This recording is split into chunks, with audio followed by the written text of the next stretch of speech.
وہ عملیات کرنے والے جو ہے نا وہ میجک کرتے ہیں. جب سامری نے سانپ بنا دیے تھے تو وہ میجک تھا. اور جب موسیٰ علیہ السلام نے ایسا پھینکا اور وہ اژدہا بن گیا, وہ میجک نہیں تھا. خیر اور شر میں فرق کیسے کریں گے؟ جینوین شریف آدمی بھی عملیات کر کے کوئی سپر نیچرل چیز ایکٹیویٹ کرتا ہے تو وہ میجک ہے, اور اگر کوئی نیک آدمی اپنے اعمال سے اللہ کا فضل ایسا کھول لیتا ہے کہ وہ کچھ کرے اور وہ کچھ کا کچھ ہو جائے تو وہ کرامت ہے. How do you differentiate between magical things and spiritual things?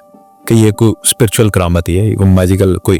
ہاں اچھا سوال ہے. دیکھیں یہ جو بورڈ لگائے ہوتے ہیں نا بڑے بڑے عامل فلاں, وہ عملیات کرنے والے جو ہے نا وہ میجک کرتے ہیں.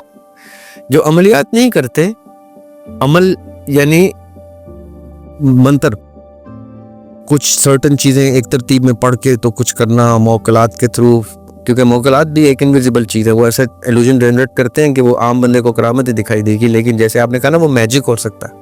جب سامری نے سانپ بنا دیے تھے تو وہ میجک تھا.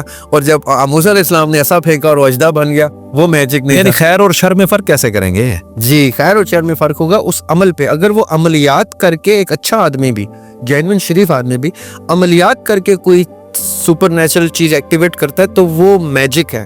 اور اگر کوئی نیک آدمی اپنے اعمال سے اللہ کا فضل ایسا کھول لیتا ہے کہ وہ کچھ کرے اور وہ کچھ کا کچھ ہو جائے تو وہ کرامت ہے, کیونکہ وہ اللہ تعالیٰ نے کچھ اس کے لیے فرشتے بھیج کے کیا ہے. جنوں سے نہیں کروا دیا کہ وہ دوسرا جن سپیریئر ہو جائے. پوائنٹ سمجھنا ہے آپ نے, جن کی چیز کو جن زیر کر سکتا ہے, اچھا اس سے بڑا جن. جن کی چیز کو فرشتہ بھی زیر کر سکتا ہے کیونکہ وہ اللہ تعالیٰ کے حکم سے کر رہا ہے. فرشتے کی چیز کو جن زیر نہیں کر سکتا. یہ ہم نے ہسٹری میں دیکھا ہے, سامری اور موسیٰ علیہ السلام. کیا کہنے, کیا کہ بہت خوبصورت ڈیفینیشن. تو یہاں سے فرق پتہ چل جائے گا کہ میجک سے سپیریئر کرامت ہی رہے گی, کیونکہ وہ اللہ تعالیٰ کی بھیجی ہوئی چیز ہے. اللہ تعالیٰ کے فرشتے اللہ کے حکم سے انلاک کر رہے ہیں. یہ جادو منتر ٹونے سے اگر میں نے موکل کر بھی تو کیا پتا آپ کے موکل میرے سے زیادہ تگڑے ہوں. اگر ہم دونوں عامل آپس میں ٹکرا رہے ہیں پھر تو دونوں کے موکلات کی طاقت ہے نا. اب آ رہی اپنی کیا, ہاں پھر تو ہمارا کچھ بھی نہیں ہے. اس کو حیض الرجال کیوں کہتے ہیں؟ دیکھیے یہ جو بیسکلی رجال غیب ہے نا, رجال الغیب ایک ٹرم ہے. رجال الغیب وہ افراد ہے.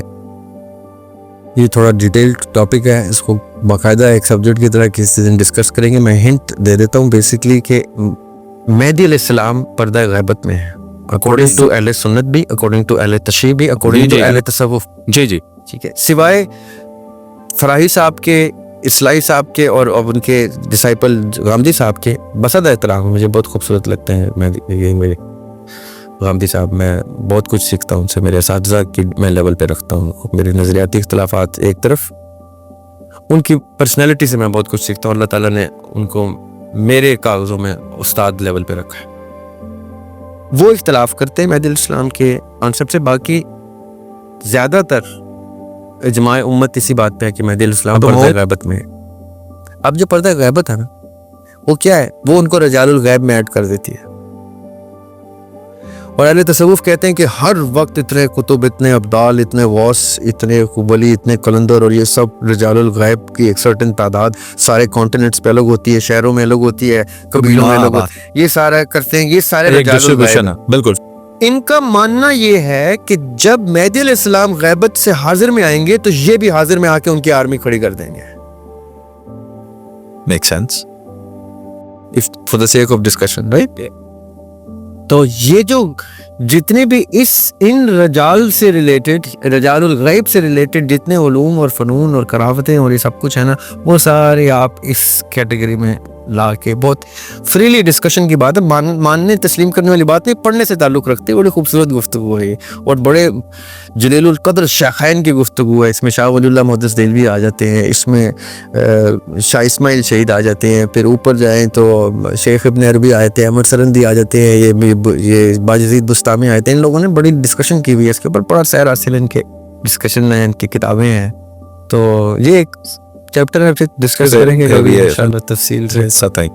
اصل میں آپ کے سارے سوالات جو ہیں وہ بڑے جامع سوال ہیں, ان کی بڑی ڈیٹیلڈ. یعنی آپ یہ کہہ رہے ہیں کہ یہ ایک ملاقات کافی نہیں ہے. جی جیل ہم دیکھ لیں, آپ کو بلائے گا انشاءاللہ.